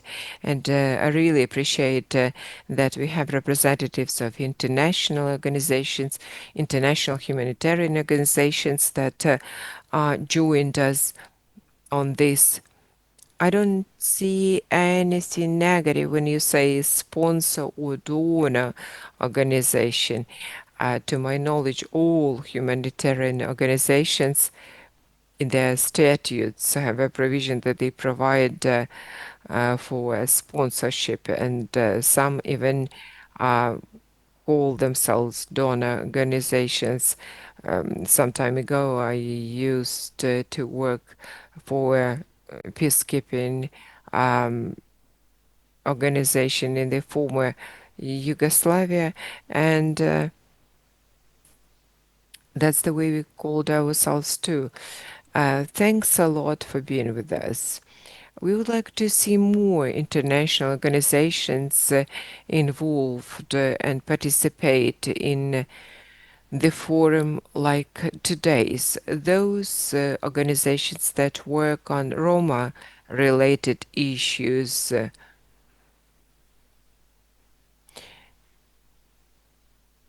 I'm not sure they can visit Roma settlements. That's a bit of a problem in Ukraine. And jointly with Roma advisors and mediators and jointly with local military administration, we managed to do that. It was interesting for us to go and see everything there with their own eyes.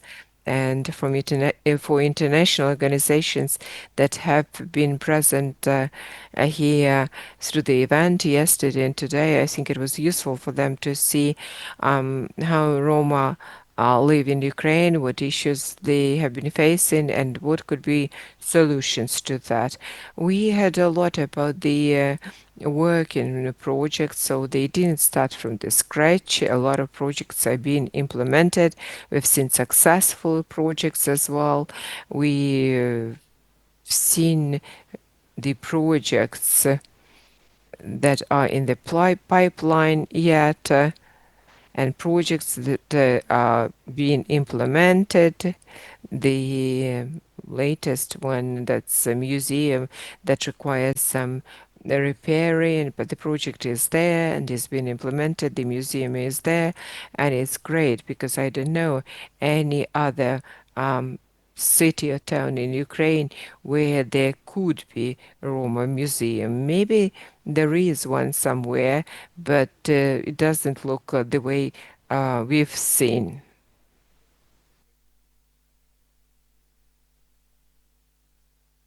So there have been quite a few interesting projects. A lot of them require funding in order to be implemented.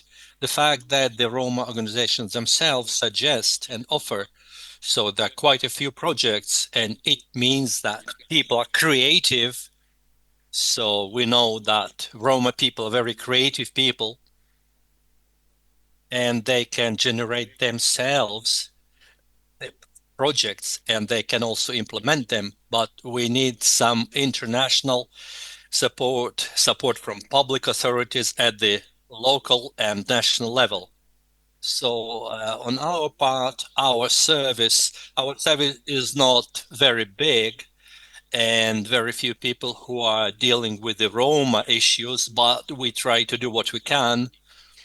So our main mission is to create a legal framework so that all this goes on and is functional in the state. So we are working on these issues and we are trying to implement all the documents, in particular the Roma strategy and the action plan to implement this strategy, and also other documents which Ukraine has elaborated and has taken obligations before international organizations First of all, before the European Commission, in the context of European Commission, European integration, the roadmap, and also the plan of protecting the rights of national minorities, where there is a specific, so there is a strategic objective concerning the Roma community. So, do we see the solutions which have been arrived at? So yes, we have had a working group which produced a document, a summary document. So in the first part of the document, so we state what we have had and what we have done, and in the resolution part of the document, so you can see, so we can have a look, and then we can have a look, and then we can approve the document if you don't object. Now, as the receiving party, as the host, so please also have a few words summing up today's discussion. And also, friends, if anybody would like to have any remarks, so because we want everybody to voice their opinion, so please. So I'm very grateful to all the present people for being not indifferent. Thanks to all the Roma representatives, and that they want to change something, and the principle nothing to Roma without Roma, and everything together with the Roma people. So I am very grateful. So this should be a two-way street. There's no doubt about it.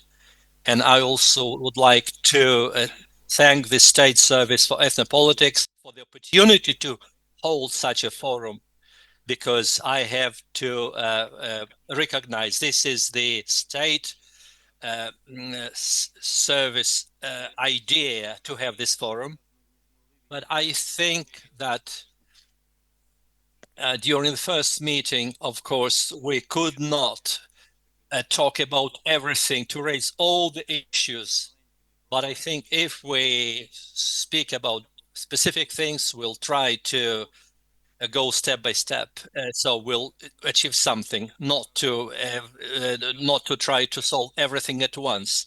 This is the first forum of its kind, but I'm sure that so further forums are going to take place, and every time they're going to be more and more useful and more necessary. It's not just about taking general decisions as we are taking today, but then we'll take specific actions. And I am sure about, and I would like to thank again the State Service and also all the people who are not indifferent. And I ask everybody, so anybody who can join us for our final step at this event, so which we're going to hear about. I am open to everybody, so I don't agree with everybody, but I'm open to everybody, and I'm ready for further communication with each of you, and wherever we can help, we will, our departments. So we are ready to provide help. We cannot do everything, but we want to help. Thank you. Is there anybody wanting to take the floor? And please introduce yourself. Good afternoon again. I am Aladar Horvat. So I represent the Roma youth of Zakarpattia, Uzhhorod. As a youth representative, I live in a Roman settlement in the city in Uzhhorod. And in Uzhhorod, there are quite a few settlements like that. And let me tell you, youth is youth, and it wants to learn, it wants to work, it wants to move forward, but we should not keep silent. But there is discrimination, there is a prejudice about which we shouldn't keep silent. We should speak about it. Education is very important today. And for me personally, as a student, of the third year in political science, I understand how important it is to get proper education. But unless we provide opportunities for youth to study, so I can count people by the fingers of one hand who finished school in Uzhgorod. How many students we have in Zakarpattia? Very few, almost no students at university level. So we cannot talk about learning if we don't have students. So if we don't have students, it means that there are problems at secondary school. If there are problems at secondary school, it means there are social problems for Roma. So there's no decent living, no decent housing. So if there are no documents, so I think everybody, let God look after everybody, and the religious community is also here. And I would like to to the prophet Ezekiel. It's not the beginning, it's the end which is important and which saves us. Thank you very much for thank you for the document provided by the state agency, and I have seen these recommendations. I would like to add some specific parts to continue, to encourage, to continuous cooperation with international partners. This is all very good, but we need coordination and we need specific steps. And considering that today, so we have discussed quite a few things, and yesterday you saw with your own eyes what's going on in Roma communities in Zakarpattia, I suggest that we take one specific concrete issue which we want to address and resolve following this forum.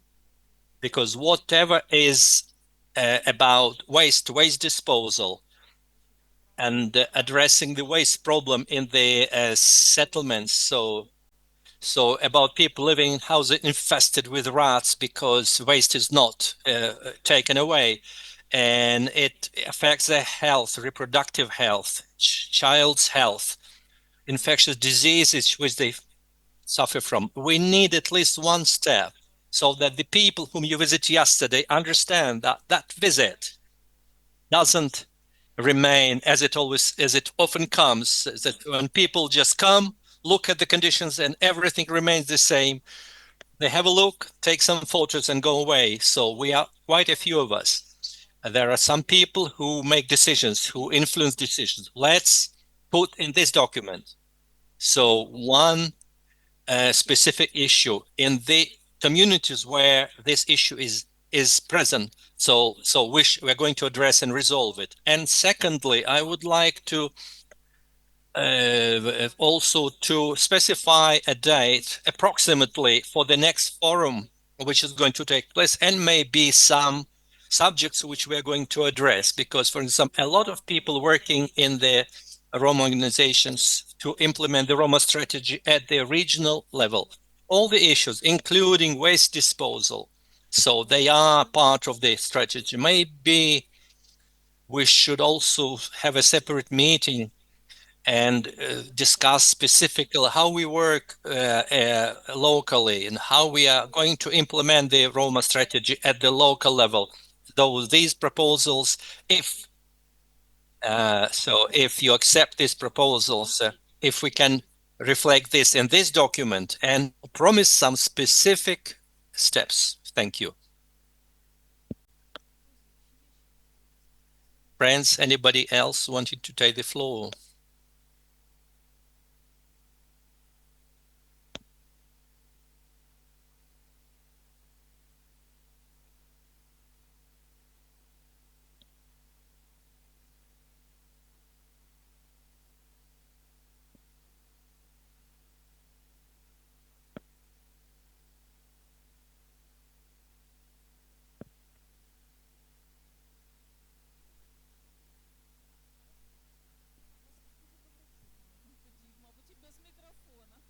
So, so I could hear even without the mic.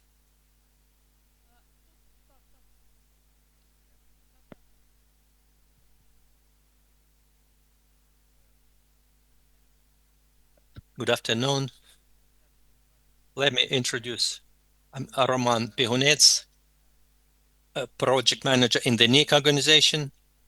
I wanted to, since we are discussing the issues, and emphasize the issues which I think should be discussed today, I would like to attract your attention to one aspect. Since 2017, we have worked with documenting persons of people, including Roma people. So we are doing it in cooperation with UNHCR.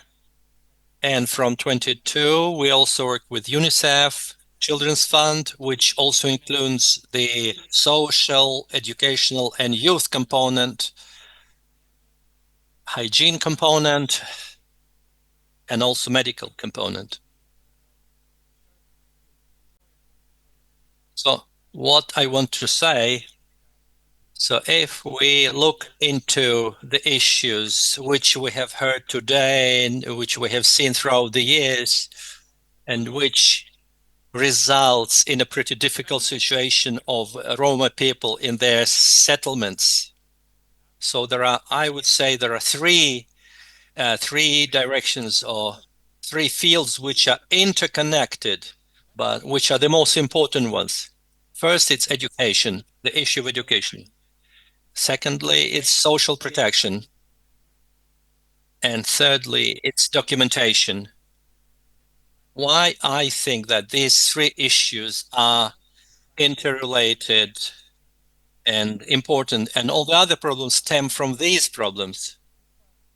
Because we had a focus group and we had a representative from the Swiss embassy, and Eleonora Kucher was a part of the group, and Angelika Belova was also part of the group, and Miroslav and other representatives of the Roma community.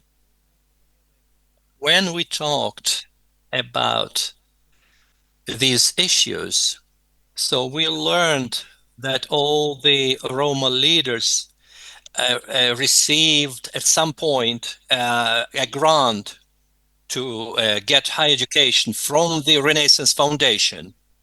So people who at some point had a chance, had that support, are not today are leaders, and they're trying to help others who are representatives of their community and who find themselves in a difficult situation. What we noticed that people who live together in settlements, a lot of them don't have a proper education, even if they have a document about education, they lack the real education, which would be compatible even with the secondary level education.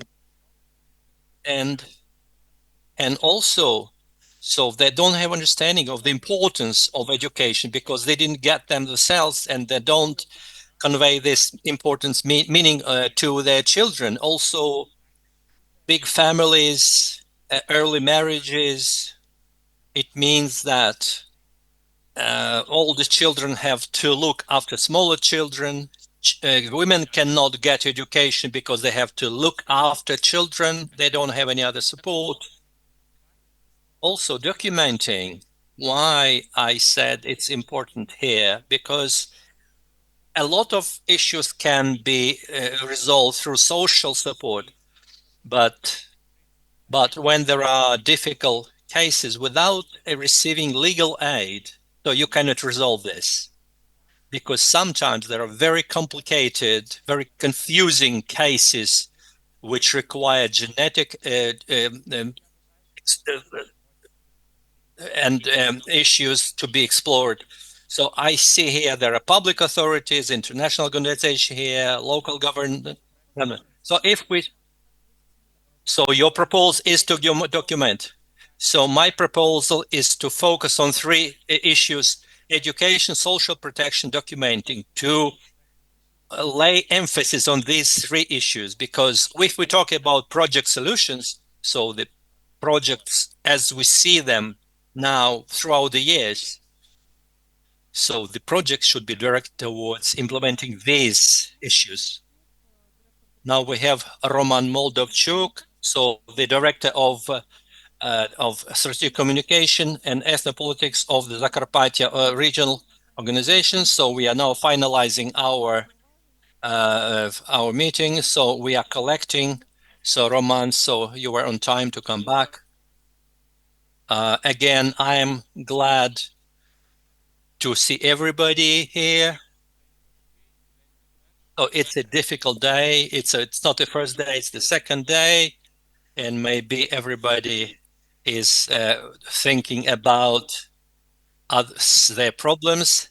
And I think so. Maybe we are tired. And at the beginning of today's day, Christiana Roy said very good words, and I would like to use them to sum up what I have heard today and what should be should serve as our orientation for our further action. She said, let me just paraphrase what she said. It's not important where we go, where we move. It's not the future that we move toward. The future is what we are doing together. And in many speeches, this together principle was heard, and what we are doing together, and everybody, all the parties are doing a lot, international organization, public authorities, national level and local, and Roma leaders and others I cannot name. I don't want to omit anybody, but everybody in their own place, they're doing something. But if we do it together, if we coordinate, if we hear each other and see if there are critical remarks, so not any personal insult, but so our wish to move forward, and of course, we not remove our responsibilities as public authorities, but we also call upon local governments, because they have a lot of a big role to play, and we have to change our philosophy, and we should see the Roma community not as a problem,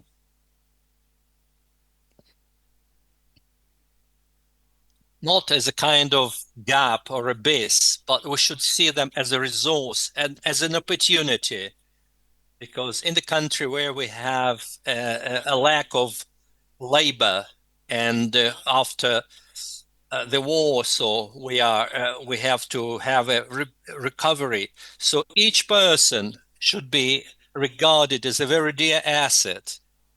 So each employer, so each public authority should look at the people who are inside Ukraine, look at other countries, and at people who have left and maybe are not going to come together to come back. So we should look at people who are here, who are fighting for this country together with you, who is carrying the burden of war together with you, and hear these people and work so that all of us could bring peace closer and rebuild our country and be more tolerant towards each other. This is a difficult way, but I'm sure that if we go together, so we'll be able to do it. Thank you. Thank you. Why don't we finish today's meeting? Now it's not the end of the dialogue. I am sure that's going to continue. There's going to be a dialogue between the state, our local authorities, between the communities. The dialogue could continue over coffee. Why don't we go downstairs to enjoy some coffee, and then we'll have the ceremony of laying flowers, the memorial to the victims of Roma genocide. We'll have the buses that will take you there. It's going to be at 4:30. We'll have 30 minutes to have coffee and then we'll just go to the ceremony. Thanks a lot for your participation.